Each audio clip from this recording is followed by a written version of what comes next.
A new movie titled October 8th is out, which purports to track the rise of anti-Semitism in America, featuring Israeli propagandist Noah Tishby, disgraced professor Shai Davidai, and crazy-eyed former Shin Bet fanatic Mossab Hassan Youssef.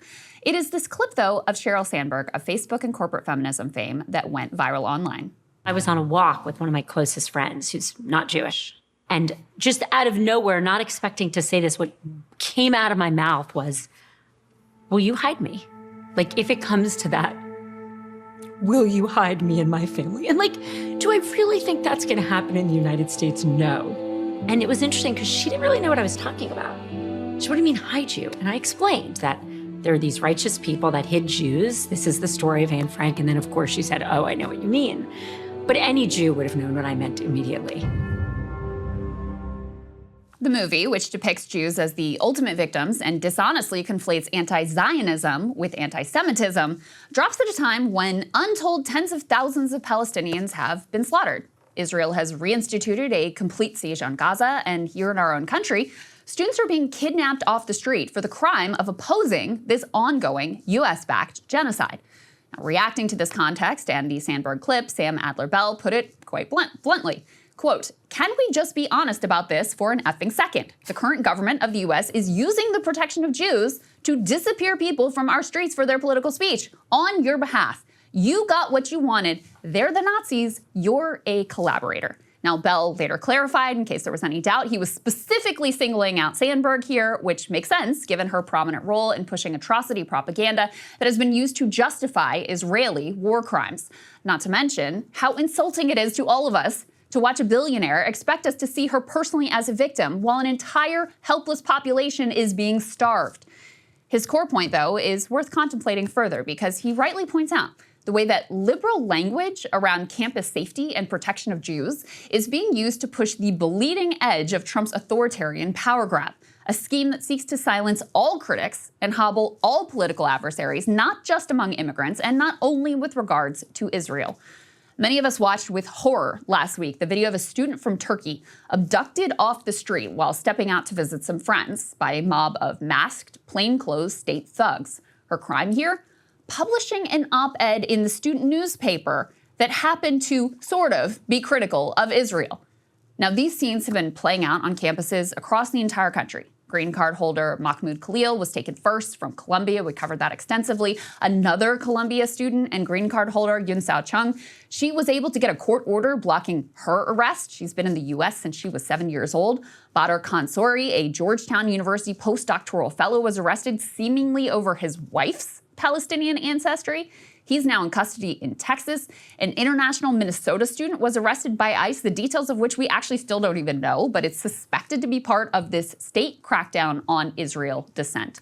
That's not a complete list, and pretty soon, we're not going to be able to track all of these instances and the specific details. Secretary of State Marco Rubio has said that hundreds of students are already being targeted by ICE for similar thought crimes. I think it's stupid for any country in the world to welcome people into their country that are going to go to your universities as visitors. They're visitors. And say, "I'm going to your universities to start a riot. I'm going to your universities to take over a library and harass people." I don't care what movement you're involved in. We do it every day. Every time I find one of these lunatics, I take away their visa. You're saying it could be more than 300 sure, visas? I hope. At some point, I hope we run out because we've gotten rid of all of them. Protecting Zionism was only the tip of the spear, however. These efforts are now branching out beyond Israel to any sort of speech or ideological inclination that this regime objects to.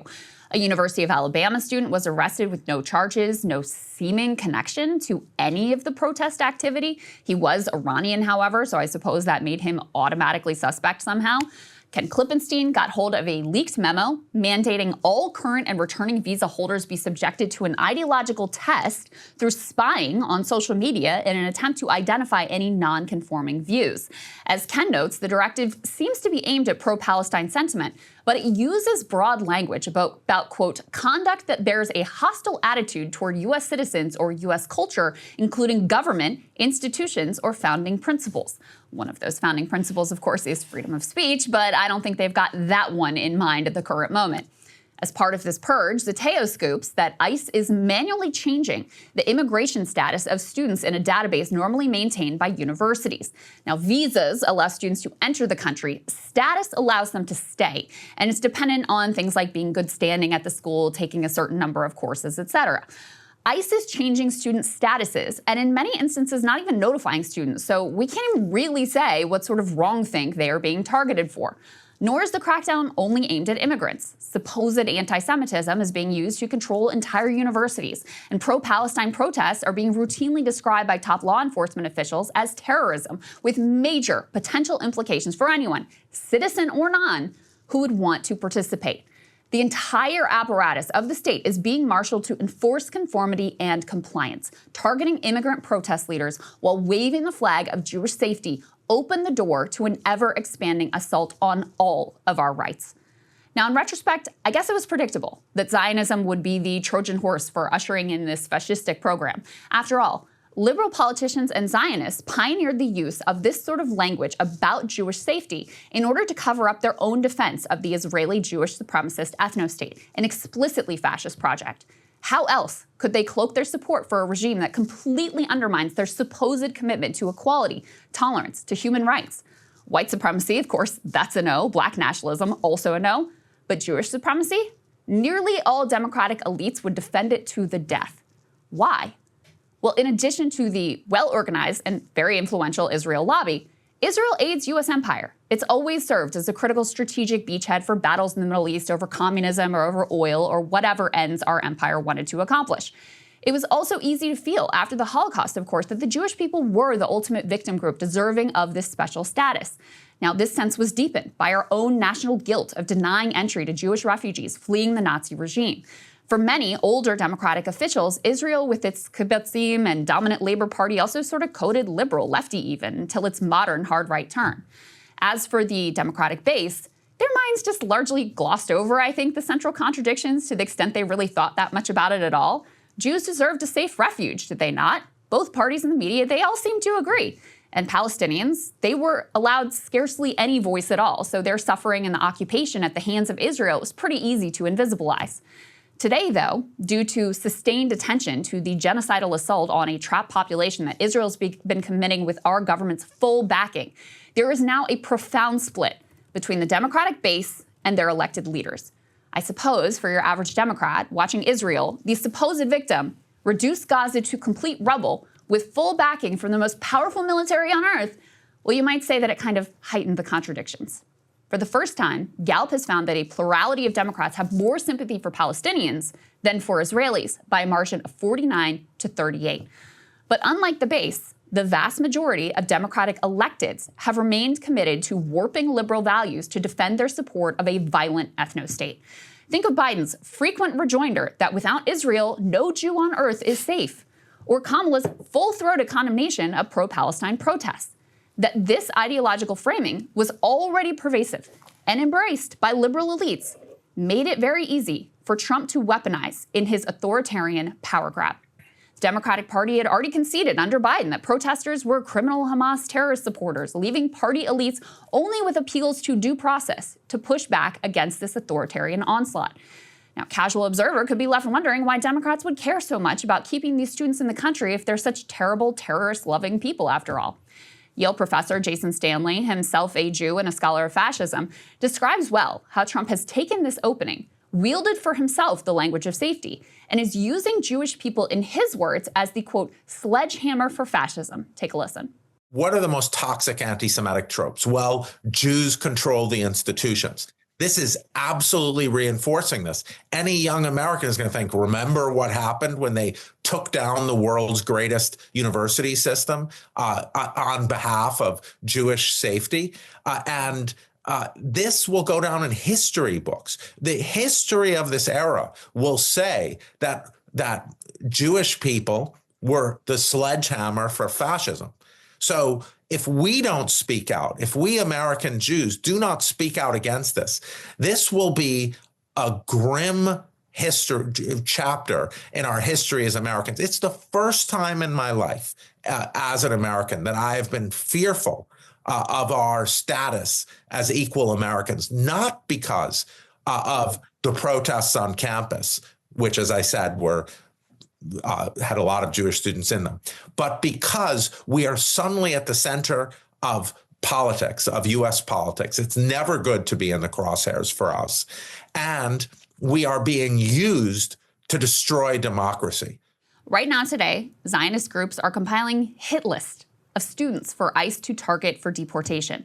Beitar USA claims to have sent the Trump administration thousands of names of targets, and they don't limit themselves, by the way, to visa or even green card holders. That group posted, quote, "We told you we've been working on deportations and will continue to do so. Expect naturalized citizens to start being picked up within the month. You heard it here first. Those who support jihad and intifada and originate in terrorist states will be sent back to those lands." Some liberal Zionists are starting to become uncomfortable with what is now being done in their names. Shaul Ben Ephraim tweeted this response to Beitar's glee over sicking ICE on student protesters, quote, "The amount of damage these people are doing to Jews and to Zionists is immeasurable."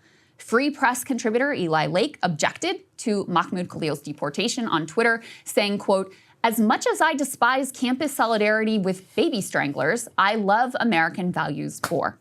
Now, these posts, though welcome, fail to realize that their own ideology is helping to grease the skids for Trump's crackdown. Beitar is the logical end result of the zero-sum ideology of Zionism, in which the very existence of Palestinians poses an existential threat to Israel as a Jewish supremacist state. Mass deportations of students like Khalil are going to be easy to get away with if you succeed in convincing the public that they truly are in league with quote-unquote baby stranglers. And to return to Sheryl Sandberg, how can you not realize that in your rush to imagine yourself a billionaire as a victim here in America in some sort of grave danger, you are feeding the exact narrative which is putting students in actual danger? Your anti-Semitism panic is helping Trump execute on an authoritarian crackdown. At this point, if you can't see that, yeah, I think it's fair to call you a collaborator. America's defense of a violent authoritarian state is being used to import that violence and that authoritarianism back here at home. And this treacherous road, cloaked in the language of safety, makes all of us, citizen and immigrant, Jew and non-Jew alike, much less safe. And Saagar, I know this isn't the entirety of what's going on here, but if you look at the... Hey guys, if you want to see what I had to say to Krystal's monologue, not just this one, all of them, going back to the very beginning, become a premium subscriber today, breakingpoints.com.